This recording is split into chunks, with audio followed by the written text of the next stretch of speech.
Hello students, welcome back to the channel. Imagine करो एक car की वेलोसिटी है जो कॉन्टिन्यूसली चेंज हो रही है।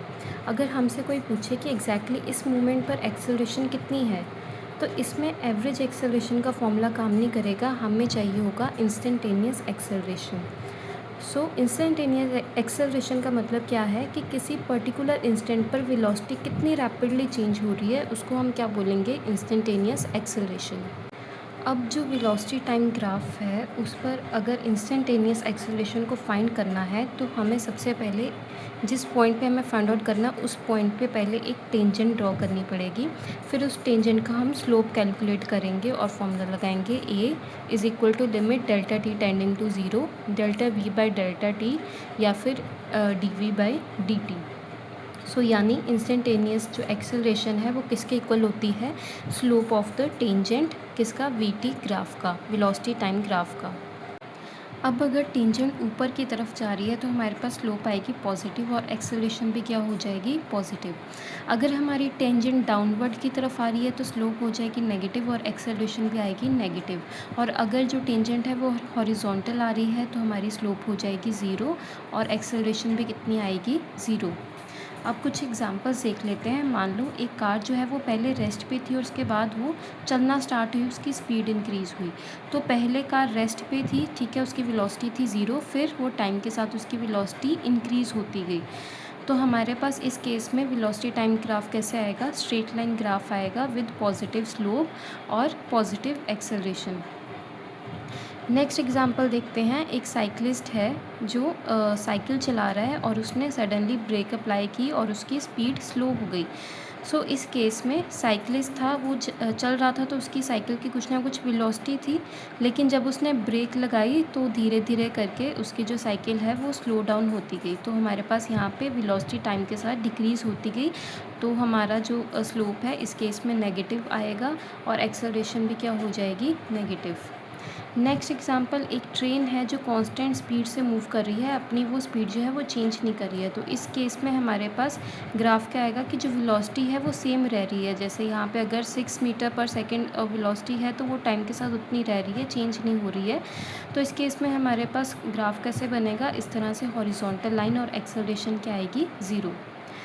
लास्ट एग्जांपल है हमारे पास। अगर हमने एक बॉल जो है उसको हमने वर्टिकली ऊपर फेंका, तो जब हमने उसको ऊपर फेंका तो उसकी वेलोसिटी क्या हुई, डिक्रीज़ होती गई टाइम के साथ। और जब वो हाईएस्ट पॉइंट पे पहुंची तो वहाँ पे उसकी वेलोसिटी क्या हो गई, ज़ीरो। फिर वो उसके बाद नीचे आ गई। तो सबसे पहले जब हमने ऊपर फेंकी तो वेलोसिटी क्या हुई, टाइम के साथ डिक्रीज़ होती गई और हाईएस्ट पॉइंट पे आके वो ज़ीरो हो गई। देन उसने अपनी डायरेक्शन चेंज की और वो नीचे आने लग पड़ी। तो इस केस में हमारे पास इस तरह से ग्राफ आएगा। और यहाँ पे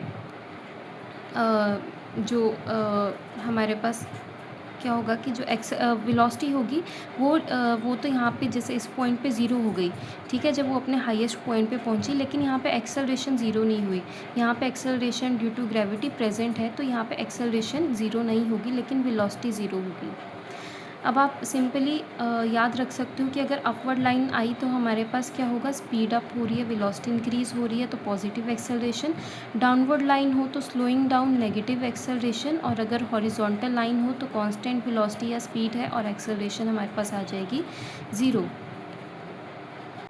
अब यहाँ पे एक इम्पॉर्टेंट बात है जो आपको समझना बहुत ज़रूरी है। जो वेलोसिटी टाइम ग्राफ का स्लोप है वो एक्सेलरेशन बताता है, ना कि डायरेक्टली स्पीड बताता है। सपोज़ एक ऑब्जेक्ट है वो नेगेटिव डायरेक्शन में मूव कर रहा है, तो अगर हम केस वन लें तो यहाँ पे जो वेलोसिटी है वो नेगेटिव है लेकिन इंक्रीज़ हो रही है टुवर्ड्स ज़ीरो।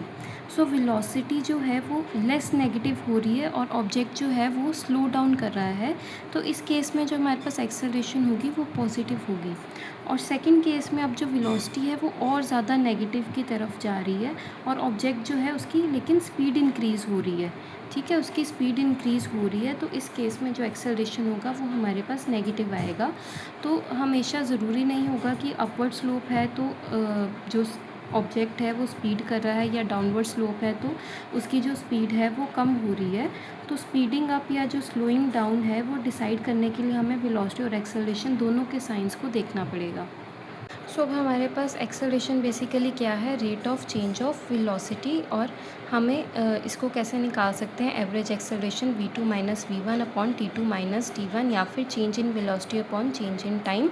और जो वेलोसिटी टाइम का ग्राफ है उसकी जो स्लोप है वो हमें क्या बताता है, एक्सेलरेशन। अब अगर हम ग्राफ्स का समरी देखें तो अगर हम वेलोसिटी और टाइम के बीच में ग्राफ ड्रॉ करते हैं और उस ग्राफ का अगर हम एरिया फाइंड आउट करते हैं तो एरिया हमें क्या बताता है, डिस्प्लेसमेंट। लेकिन अगर हम वेलोसिटी टाइम ग्राफ की स्लोप फाइंड आउट करते हैं और स्लोप अगर हम उसकी एवरेज एक्सेलरेशन देखें 2 पॉइंट्स के बीच में, तो वो हमें क्या देता है, एवरेज एक्सेलरेशन। और अगर हम देखें एक पर्टिकुलर पॉइंट पे स्लोप उसकी टेंजेंट ड्रॉ करके, तो हमें वो क्या बताता है, इंस्टेंटेनियस एक्सेलरेशन। और इस केस के रिलेटेड हमने क्या क्या सो हमारे पास फर्स्ट फॉर्मूला है x is equal to area under we T graph, मतलब डिस्प्लेसमेंट क्या है, वेलोसिटी टाइम ग्राफ का एरिया। एक्सेलरेशन, एवरेज एक्सेलरेशन का फॉर्मूला क्या है, v2 minus v1 upon t2 minus t1। और एक्सेलरेशन हम ग्राफ के थ्रू कैसे निकाल सकते हैं, limit delta t approaching to 0, delta v upon delta t is equal to d by d t और delta v upon delta t। सो एक लाइन समरी देख लेते हैं। डिस्प्लेसमेंट क्या है, area under we T graph. Average acceleration क्या है, slope between 2 points. Instantaneous acceleration क्या है, स्लोप ऑफ द टेंजेंट। और एक्सेलरेशन क्या है, rate of change of velocity. So students, अगर आपको ये वीडियो अच्छी लगी हो तो आप इस वीडियो को लाइक करो, चैनल को सब्सक्राइब करो। मिलते हैं नेक्स्ट वीडियो में।